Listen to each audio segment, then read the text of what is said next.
Hi guys, today I want to talk about using Shimano Di2 remote shifters.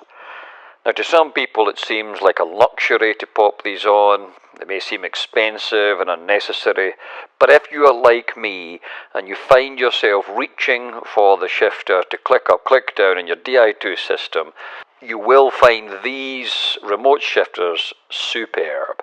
As you rest your hands on the handlebar spinning along, you can just click up, click down while you're in the resting position or in the climbing position. It's really excellent stuff. And so I looked on the internet to see if there's any good discussion about them. Couldn't find anything that satisfied me, so I'm going to throw this out there. You can have a look at this. If you like it, great. If you don't like it, well, whatever. So here it is.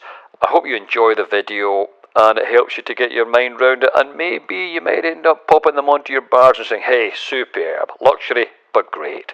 Enjoy the video.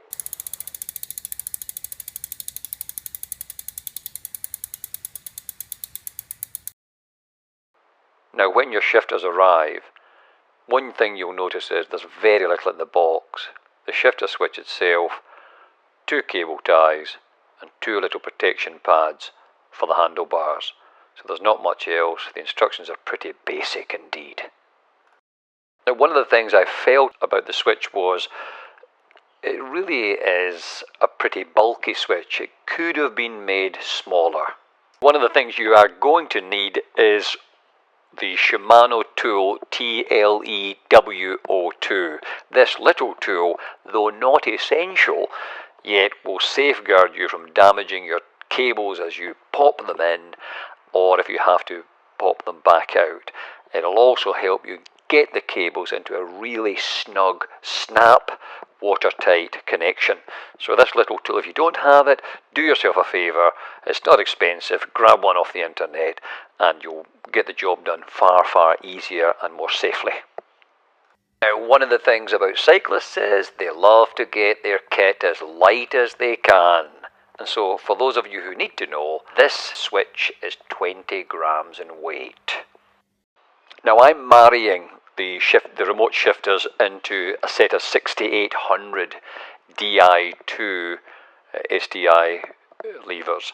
And you can see here, there's one port, the bottom one there, is actually blanked off with a little blanking stud. The top one's being used to make the gear shifts. I'm going to remove the bottom one, and that's where my remote shifter cable is going to pop in and talk to the rest of the system. Now you can see here that I'm just easing up the connector in the SDI, and you can see the blank plug there. I'm just going to snap that out using the connector tool in preparation for putting the cabling in shortly. And here's the little blank plug, which we've just popped out using the tool. Pretty simple, pretty straightforward. That's what it was. We've snapped him out. Now we've removed the plug from the SDI shifters.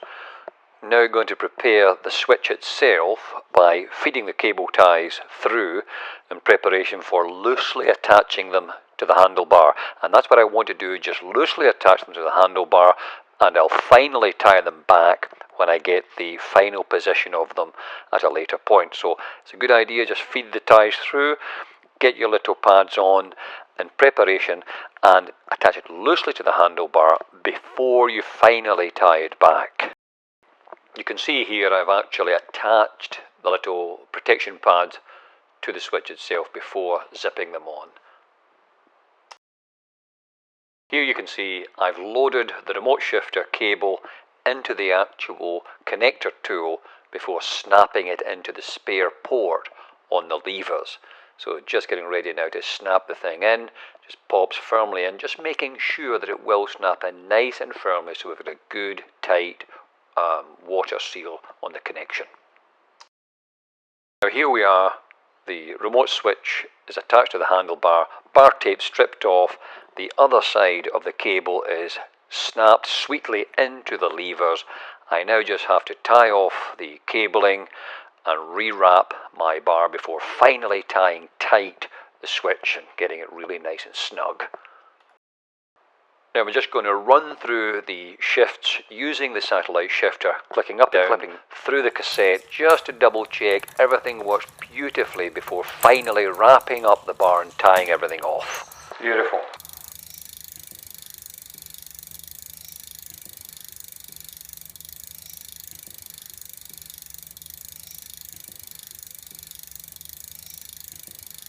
Now here we are just pulling the zip ties really tight, snug, clipping off the excess and then getting the bars wrapped up and tidied off.